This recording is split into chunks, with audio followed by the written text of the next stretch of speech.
Well, magandang araw po mga kaibigan. Umpisa na naman tayo sa mga mainit na balita. Ngayon, ano kaya ito?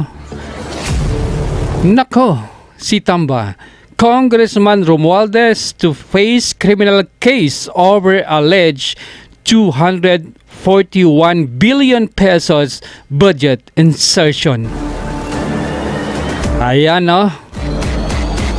Nabasa natin sa Philippine Daily Inquirer. Sinong involved? Nako, Davao del Norte 1st District Representative Pantaleon Alvarez, lawyer Jimmy Bondoc, Raul Lambino, and Ferdinand Tupacio. Kasama ang non-government organization Citizen Crime Watch. Well, matagal-tagal na po ito na inaantay ng mga kasamahan natin. Or inaantay ng mga supporter.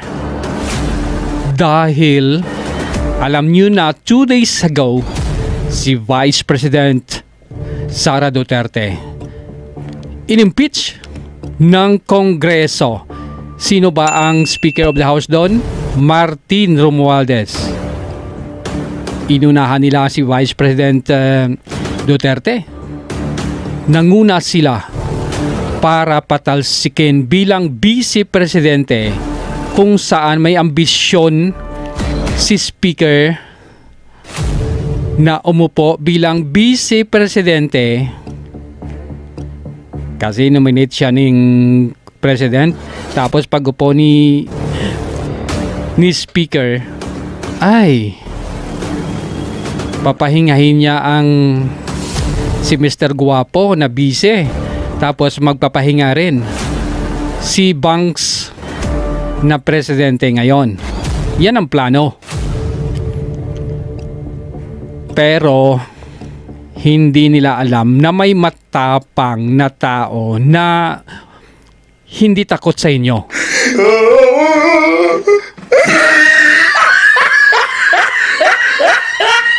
Sino kaya to? Siyempre, si Vice President Duterte, ha? Matapang ito. Hindi umatras sa inyo. Mga kaibigan, kung nakita nyo yung press con nakaraan or kahapon yata yon ni Vice President Duterte, tinawanan niya lang ang kaso.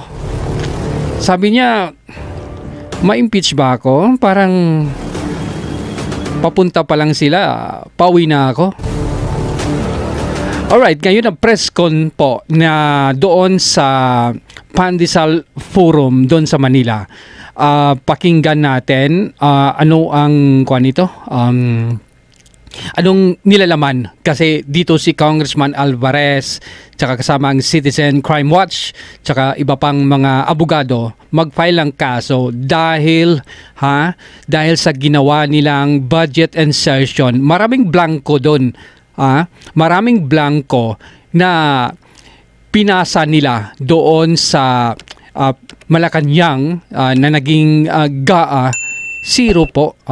Walang laman, bakante, pero nang mapirmahan ang GAA, meron ng pera na nakalagay doon. Nakakapagtaka na meron ng budget na nakalagay doon 241 billion pesos. Ang 241 billion pesos, mga kaibigan, i-divide mo yan sa 110 million na Pilipino. Magkano yan? 2,100 more or less pesos ang bawat isang Pilipino. So bawat isang Pilipino dito sa Pilipinas ninanakawan ng gumawa ng pagnanakaw sa 241 billion pesos na budget insertion nitong 2025. So ang ginawa ngayon ng mga congressman, mga kaalyado ng mga Duterte, nag-file ng kaso dahil sa nasabing ginawa ni Tamba. Kami po ay nandito para ipaalam sa buong bayan na maghahain po kami ng criminal case against Martin Romualdez. Na siya po ay may ginawang krimen dito sa budget ng 2025. Malaking halaga po yung ipinasok nila. Malaki yan. Malaking halaga. Huli kayo. Huli. Sa Bicameral Committee at nagulat na lang kami lahat nung makita namin kung bakit yung pong kami po ay nandito. So, yung ipinasok nila Okay. na halaga, ito po ay nagkatotal ng 241 billion. Yun. 241 billion pesos.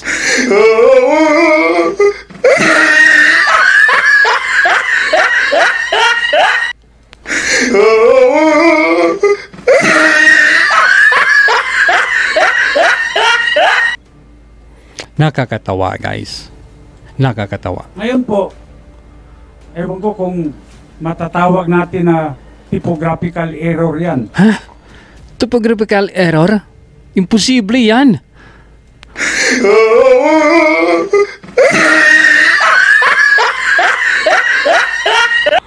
Paano naging typographical error ang maraming blanco?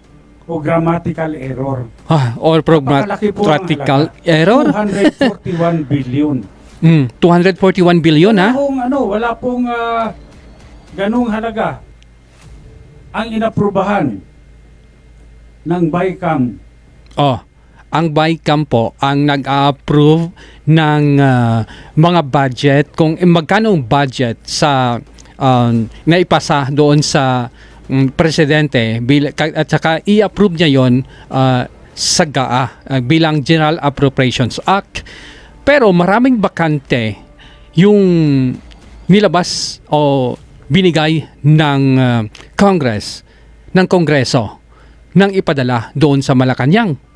May umamin na congressman.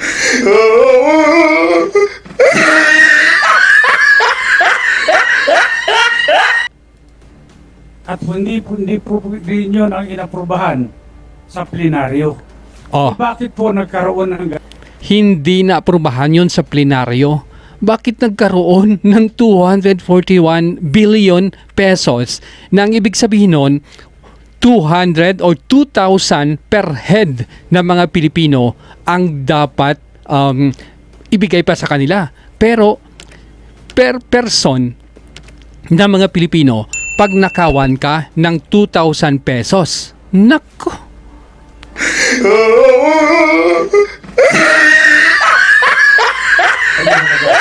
Doon sa General Appropriations Act, GAA.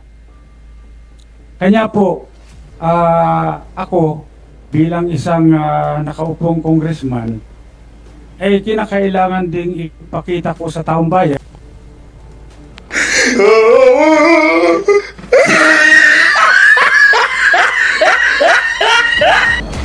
So dapat lang ipakita mo sa buong bayan na iniingatan nyo ang pera.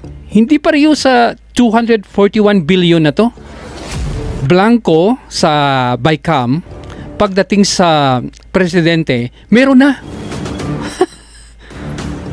Paano yun? Paano nangyari kaya yun? Bakit walang nag-question noon? Kasi kaalyado lahat ni Marcos. Puro niya kaalyado. Saan pupuntang 241 billion na to? Ha? Ay, siyempre may akap, may isa pang nakaw program, tsaka isa pang nakaw program. Nangyari ba yon sa panahon ni Duterte? Nangyari ba yon sa panahon ni Marcos? Yes, nangyari. Sa kay Aquino, hindi. Kay Arroyo, hindi. Kay Marcos, oo. Nakakatuwa. Nakakatuwa, mga kaibigan.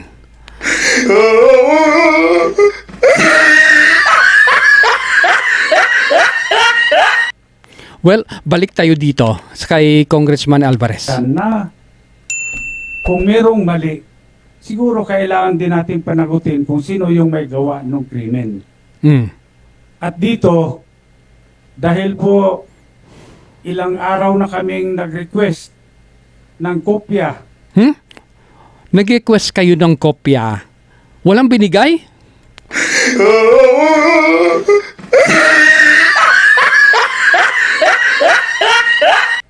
Ano ba naman yan? Walang binigay, nag-request ng kopya ng GAA. Walang binigay. Bakit walang binigay?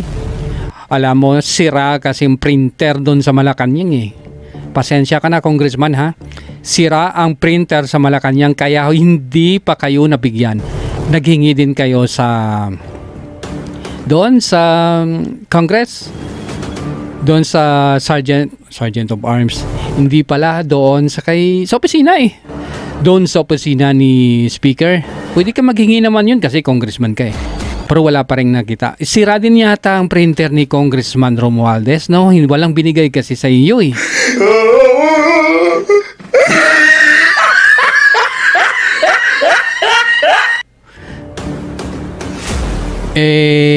Kuha na lang. Photocopy, hindi rin. Sira rin photocopy machine nila. Kuha na lang. Kopyahin mo. Sulat-sulat. Ang nakasulat doon, kopyahin mo. Kaso ilang kwan yun? Ilang pages? Like more than 200 yata. Sabi ni Marcos kasi sa press con like 5 days ago or 3 days ago. Sabi niya kasi mga malapit sa 200 pages. Inisa-isa niya yon bago niya pirmahan. Pero nang pirmahan niya yon, meron na yung nakasulat doon. Improvise ha. Magaling kayo mag-improvise. Ng enrolled bill, hanggang ngayon po, tinatago nila sa amin yan. Hindi po nire-release ang enrolled bill ng House of Representatives. Bakit? Ako, nagpapasalamat na at upang malaman po, tulungan nyo kami para malaman ng sambayanan kung ano pong mga kalukuhan ang ginagawa dyan sa Kongreso. Tama po yung sinabi ni former Speaker Bebot Alvarez. No? Yeah. Kasi maliwanag naman na dapat yung Si Attorney Raul Bicameral Antino. Conference Committee report. Tama po yung sinabi ni former sinabi niya uli. Speaker Bebot Tama, Alvarez. sinabi. No? Kasi maliwanag naman na dapat yung Bicameral Conference Committee report Sandali lang. Bakit pa nagkaroon ng BICAM? Hindi naman sinunod ang napag-usapan ng Bicameral Committee. Yung nasunod ang kung ano yung palo, ano yung sinabi ng Malacanang bago permahan. Ba't pa kayo nag-bicameral? Hindi naman sinunod. approve yan ng House at i-approve din yan ng Senate. Maraming blanco doon sa lumabas na mga dokumento. So, may narinig ako na statement, hindi ako nagkakamali, ay galing kay Congresswoman Kimbo. Ang nagsabi na yung technical working group ang gumawa na ng tinatawag nilang insertion based on kung ano raw yung napag-usapan doon sa bicameral conference. Ang tanong, meron bang records of proceedings Wala. doon sa BICAM? Wala. Wala eh. No. Meron bang journal of proceedings? Wala. Wala silang maipakita. Wala So, dito siguro ay kailangang maimbestigahang mabuti itong Yun mga ang members problema ng natin. technical working group. Technical working group sa Senado, technical working group sa Naku, ang dami-dami niyan. Technical working group ng Senado, technical working group ng Kongreso. Ang technical worker ng Malacanang, hindi nyo imbestigahan? Kongreso at sino-sino itong mga membro ng technical Sino-sino? Baka wala nga eh. working group. At mag-execute sila ng kanilang affidavit. Sigurado wala yan. Sigurado wala yan. Kung talaga nga bang meron silang ginawang insertion dito o ano pa man para ma-fill in the blanks yung enrolled bill bago ipinadala sa Malacanang. Yun lamang po yung gusto kong maliwanagan dito.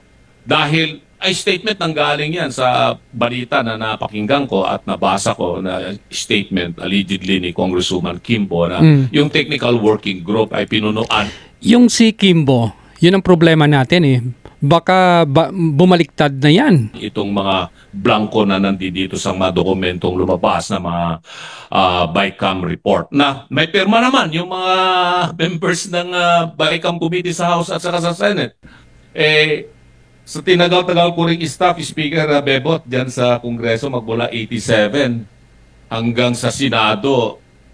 Ito lamang yung kauna-unahang pagkakataon. For many years na naging staff ako dyan sa Kongreso at pati dyan sa Senado na nagkaroon ng Bicameral Conference Committee na blanco na pirmado ng ito rin ay sinabit nila doon sa plenary session para i-approvean nila. Nakakatawa nga. Yung enrolled bill. Sabi nga ni Speaker Bebot, wala pa hanggang ngayon. Sa akin, yun ang aking It's pinagdududa. first time. Na Marcos bakit to eh. nagkaroon Kaya ng first ganun time. na mga insertion. Nanibago pa kayo? Particular na kaso na isasampa. At sino-sino pa ho ang sasampahan ng kaso bukod kay Speaker Martin Romualdez. At kailan po ito isasamba?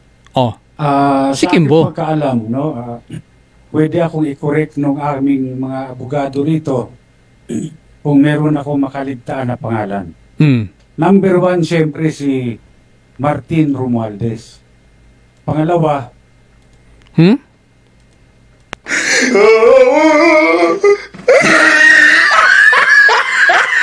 Humanda ka, tamba. itong si Saldico. Saldico, Romualdez Pangatlo, itong ko. si Majority Leader Manix Talipe. Dalipe, humanda ka na. Ikaw na ang susunod. Bakit sila? Oh, Dahil po, una, wala pong nangyayari sa House of Representatives na hindi po alam ng Oo. Speaker of the House of Representatives. yeah, tama. Lahat po yan may basbas ng Speaker. Yes. Wala pong gagalaw dyan.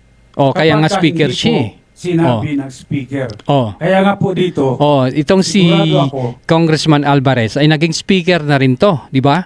So alam niya lahat na movements dyan sa Kongreso ay alam ni speaker. itong si Martin Romualdez ay talagang siya ang may pakanan nito lahat. Siya ho ang author nito. Yeah. Ngayon, siyempre ako gusto ko rin magpasalamat kay Congresswoman Stella Kimbo. Teka lang.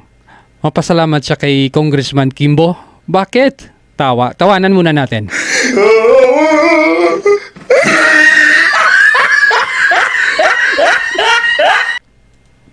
Pasalamatan niya. Okay, pakinggan natin. Bakit pasalamatan mo, Congressman Alvarez? Meron mang tunay na bayani dito, si Congresswoman Stella Kimbo. Dahil siya mismo ang umamin na maraming blanco ang BICAM report. Ngayon, Okay. bakit nagkaroon ng 241 billion na additional budget? Si Kimbo umamin. Siya pa yung bayani. Hero. Doon sa sa GAA na pinirmahan ng Pangulo. Ngayon, yung mga media, pwede rin nyo rin mag-request. Request nyo sa Kongreso o mabigyan kayo ng kopya ng enrolled bill. Request kayo, ha? Ang mga media. Kung hindi kayo mag-request, saka wala silang binigay, ibig sabihin, iba ang binigay sa inyo, ha?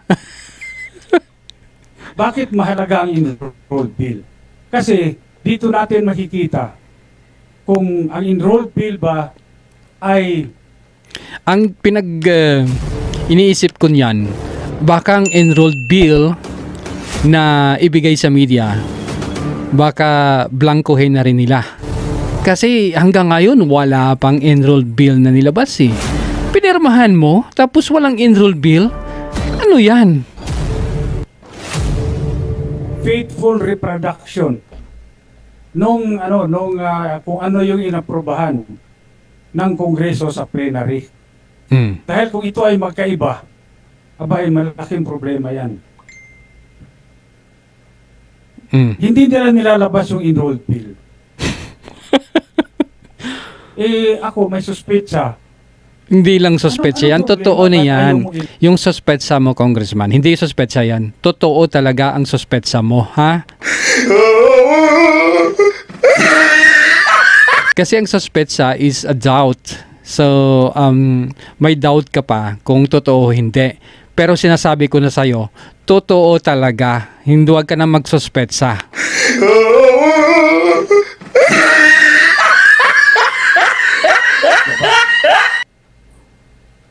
Problema dyan, kung walang enrolled bill, yung liability magsishift.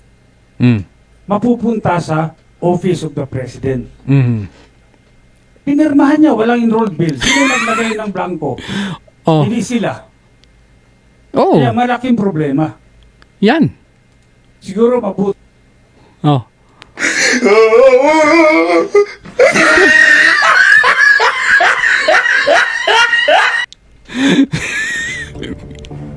Pinirmahan mo eh. Presidente ako, for example. Tapos, pirmahan ko ang bill na to. Tapos, walang kopya. Ano yun? Paano mo pirmahan ang bill na walang kopya? O baka iba yung pinirmahan niya? Okay. Balik tayo kay Congressman. Labas na nila yung enrolled bill. Para naman makumpare natin. Tama ba yan? O pareho ba yan? Nung inaprobahan ng BICAM, inaprobahan ng plenary. Okay. Maidagdag ko lang, okay, si Congressman problema nila, palagay ko that is the reason why sinulong nila kahit kapos na yung oras ng impeachment para matabunan ito. Para yun ang pag-usapan. Para yung oposisyon ang nasa defensive instead of us being on the offensive. Pero hindi po natin bibitawan ito kasi yan ang tama. Napakalaki talaga. 241 billion. Kaming mga ordinaryong tao, we cannot even begin to wrap our heads around that figure. 241. Kaya kami ni Mr. Magpantay sa Citizens Crime Watch, we joined hands with Speaker, with Attorney Raul Lambino, with Attorney Jimmy Bondoc para isulong po ito at sa Monday po ay ipafile po namin sa City Prosecutor's Office ng Quezon City itong criminal case na ito because this is falsification of legislative documents which is a crime. Crimen po ito. Okay. So, doon na tayo ha. Magpa-file na sila sa Lunes sa Quezon City Court ng falsification. 241 billion pesos. Tig 2,000 per head na mga Pilipino ang nanakawan ni Pare Martin. Anong masasabi nyo? Mag-comments lang sa baba. Ito pa rin, Pinastorya Talks.